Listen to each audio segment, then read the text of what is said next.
يعني فعلا يا جماعة، فعلا الجملة بتاعت دي الحوجة مرة وياما بهدلت أبطال اتعملت عشان موقف زي اللي احنا فيه ده دلوقتي.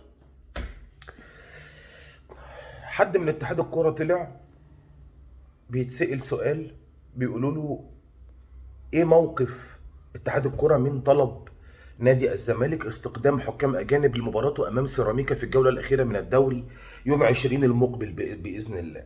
الراجل رد قال لك حتى الان المباراة بتحكيم مصري. ليه بقى؟ تيجي تسأله ليه؟ لا استنى ثانية واحدة. تيجي تسأله تقول له ليه التوتر حرام عليكم. انا بقيت اخد الشاي ده، بقيت اخده ايه، عارف انت، في الوريد من التوتر. قال لهم لان حتى الان نادي الزمالك لم يسدد مستحقات يعني التكاليف بتاعه استخدام حكام اجانب. لا حول ولا قوه الا بالله. طب احنا طلبنا حكام اجانب ليه يا جماعه؟ بس عشان انا عايز اقعد.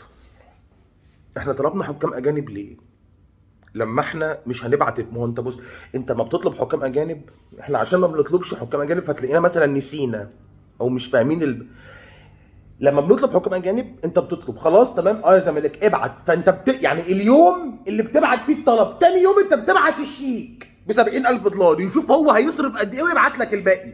دي الاجراءات.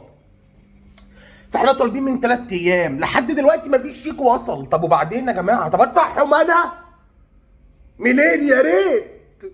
وده لو معايا 70,000 دولار كنت فتحت الكاميرا دي دلوقتي بالراحه. فدلوقتي احنا بنتكلم بالعقل. المهندس ممدوح عباس، انا عارف ان حضرتك صرفت علينا فلوس قد اكتر من اللي صرفتها في بيتك، يعني انا عارف انك صرفت علينا اكتر من الفلوس اللي صرفتها على بيتك. في اكتر من كده؟ بس ابعت بقى، ابعت. واحنا مفكرين ان اتحاد الكوره هينسى؟ يعني هل احنا مفكرين ان اتحاد الكوره الزمالك طلب حكام اجانب يطلب يلا هاني ابو ريده مثلا هيكلم يطلب يلا اتصل باوسكار رويز فيكلم اوسكار رويز يقول له انت فين يا اوسكار؟ نقول له انا في اتحاد الكوره. طب يلا يا عم شوف لنا حكم بقى عشان ماتش الزمالك والسيراميكا. فاوسكار رويز لا، ده هم عايزين الشيك علشان يروحوا يبعتوا يجيبوا حكام اجانب. هي مش ساعه خماسي، ده هيجيب لك، ده حكام جايه وحجز واوتيل وطيران واقامه واكل وبوكيت ماني. ده موضوع، ده اهم ماتش في الموسم. بقولها موسم اهو كانه شم النسيم مش موسم. يا جماعه نبعت الفلوس يا اخوانا. امال احنا قلنا عايزين حكام اجانب ليه طيب؟ لا حول ولا قوه الا بالله العلي العظيم. لا حول ولا قوة إلا بالله العلي العظيم. يا المهندس ممدوح عباس، معلش آخر مرة. أنا عارف إن أنت زمانك بتقول هو كل مرة تقول لي آخر مرة، معلش.